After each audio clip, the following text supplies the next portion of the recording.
Napadnutie prebiehalo zhruba tak, že poslanci Smeru sa snažili urobiť asi nejaký vtip, zobrali nám maketu, ktorú sme používali pri rozprave.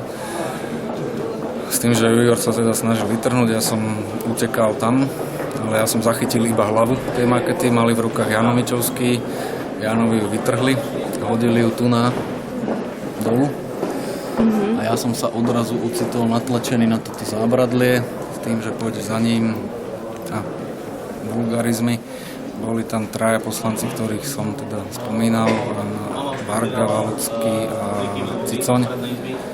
Dostal som bitku, bol som ošetrený a zachránil ma jeden váš kolega, ktorý, keďže tam pribehol s kamerou a následne začal pána poslanca Vargu natáčať, tak sa rozprchli. A kto vás udrel? Bola to skrumáž, predpokladám, že to proste vyletelo dozadu a do úst.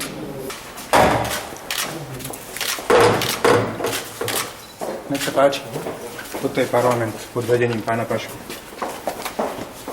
Už teda asi vyšší dôkaz okrem toho, čo chce presadiť Branislav Škripek, a to je návrh o fúkaní poslancov a zisťovaní prítomnosti alkoholu, ak sú v poslaneckej snemovni, nebude. Dneska som videla na chodbe poslaneckých kancelárií, sa nachádzajú priestory poslaneckých kancelárií poslancov Smeru SD vynášať fľaše od alkoholu, ktoré v podstate dávala upratovačka potom do veľkého igelitu.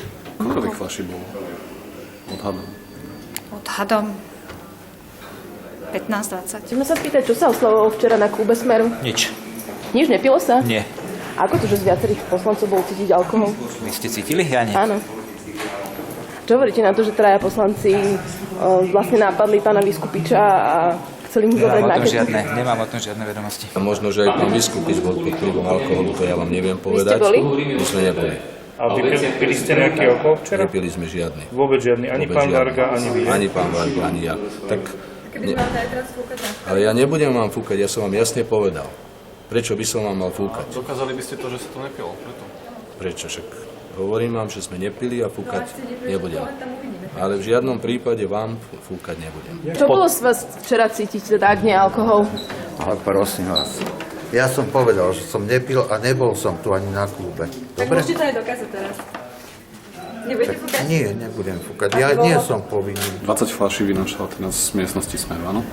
Z jednej konkrétnej miestnosti. Nie, nemôžem povedať z jednej konkrétnej, ale ja som ju videla, že mala vyložené fľaše a postupne potom ich dávala do toho igelitu. A môžete nám povedať, pri ktorých dverách to bolo?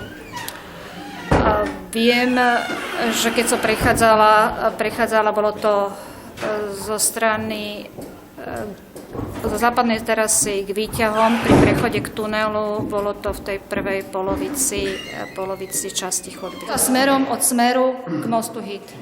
Tam boli zložené už, tam bol veľký čierny igelitový mech, ktorý bol do 2/3. Fľaše tam mohol hocikto doniesť. To vôbec nie je žiadny dôkaz. A to sú také tie podprahové informácie. Viete, ako... Neskúšajte ma, ja tieto veci poznám veľmi dobre. Pán Jarovík, prečo by niekto nosil fľaše do klubu Smeru? Aby vytvorili svoju atmosféru. Kto? No nie do klubu Smeru samozrejme, ale do toho tam, do tých kontajnerov, tam, kde ste sa to fotografovali. A kto by to nosil, alebo kto by mal na tom tak ja neviem, kto je mal na tom záujem. Tí, ktorí chceli znehodnotiť celú tú schôdzu, ktorá včera vôbec nemala byť a je úplne zbytočná tá schôdza. Poslanci Smeru to vysvetľujú tak, alebo dokonca aj vedenie Národnej rady, že tie fľaše sa tam vlastne v tom kontajneri mohli objaviť už niekoľko dní predtým, alebo že sú možno z parlamentky. Ja sa nebudem vyjadrovať, čo bolo v kontajneri, ja sa vyjadrujem k tomu a hovorím tú správu, ktorú som doniesla aj na klub, a ktorú som povedala, že som videla, ako vynášali z kancelárie na chodbe, kde sa nachádzajú poslanecké kancelárie poslancov Smeru, fľaše od alkoholu. Keď ste boli triezvi, tak prečo máte problém fúkať?